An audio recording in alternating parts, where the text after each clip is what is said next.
আসসালামু আলাইকুম। আজ বাইয়া পড়ছি বছর বছর ডিপ ফ্রিজে কেমনি ক্যাপসিকাম থুয়ে থুয়া খাওয়ান যায় এটা লইয়া। আর মইও হেয়াই করমু যাতে কইরা হারা বছর মই রিল্যাক্সে ক্যাপসিকাম খাইতে পারি। আর আমনেগুলো আগে শেয়ার করতে আইছি যাতে আপনারাও দেখতে পারেন যে মই কেমনি ফ্রিজে প্রক্রিয়াজাত করি।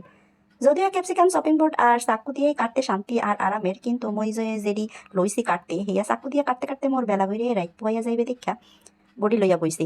বাঙালি বডি দিয়ে কাম করতে স্বাচ্ছন্দ্য বোধ করি ব্যাক কামি।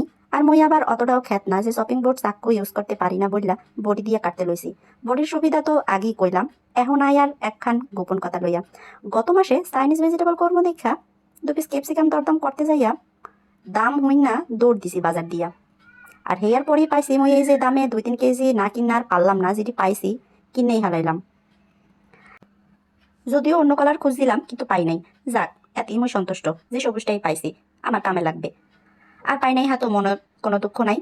যা পাইছে আল্লাহর কাছে লাখ শুক্রিয়া। আপনারা চাইলে ক্যাপসিকাম হাফ বয়েল করে রাখতে পারেন, কিন্তু মোর হেয়াই ভালো লাগে কেন জানি যে এমনি কইরাই ফ্রিজে রাখি। আর সেদ্ধ কইরা হাফ সেদ্ধ করে রাখলে কেন জানি মনে হয় যে নরম হয়ে গেছে নরম হয়ে গেছে।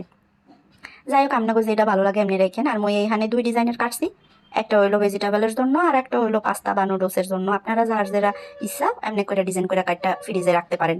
আর এমনি যদি এই যে যদিও এই কাগজগুলো আলোকে কিনি নাই, কোম্পানি দিয়া পাইছি, আপনারা এয়ার টাইট বক্সে রাখতে পারেন বা পলিথিনে টাইট করে গিট দিয়ে রাখতে পারেন। এটা হলো গিয়ে আপনাকে যার যেরকমের সুবিধা। আর যদিও আমি কিন্তু আগে ধুইয়া লইছি। আর একটা কথা কইতে ভুলে গেছি, সেটা হলো ফ্রিজে রাখার যদি 2-3 ঘন্টা পরে যদি আপনারা আবার একটুখানি পুরোপুরি ডিপ বা শক্ত হওয়ার আগেই যদি হাত দিয়ে একটু নাইড়া চাইড়া যদি রাখেন, তাহলে পরে দেখা গেছে যে ওই জিনিসটা পুরোপুরি শক্ত হয়ে বা আটকায়া যাবে না। তাহলে দেখা গেছে আপনি যে কোনো সময় ডিপ ফ্রিজ দিয়া বাইর করে আপনি খাইতে পারবেন। আর এটাই আমি সবসময় করি, যার জন্য এই সুবিধাটা আমি আপনাদের কাছে শেয়ার করলাম। আর বক্সে যদি রাখেন তাহলে তো আরো বেশি সুবিধা। পলিথিনের ক্ষেত্রে বক্সে রাখলে ওটা আপনার খাওয়া দাওয়া বা বের করতে বেশি সুবিধা হবে। তো আমার যেহেতু আমি বক্সে রাখি না, আমি পলিথিনের ভিতরে রাখলাম এয়ারটাইট। তো সেই ক্ষেত্রে আমি এটা নাড়াচাড়ায় রাখবো, আপনারা ওইভাবে রাখেন। আর অবশ্যই আমার যদি আপনার ভালো লাগে বা আমার লাইক কমেন্ট শেয়ার এবং ফলো দিয়ে পাশে থাকবেন। আল্লাহ হাফেজ।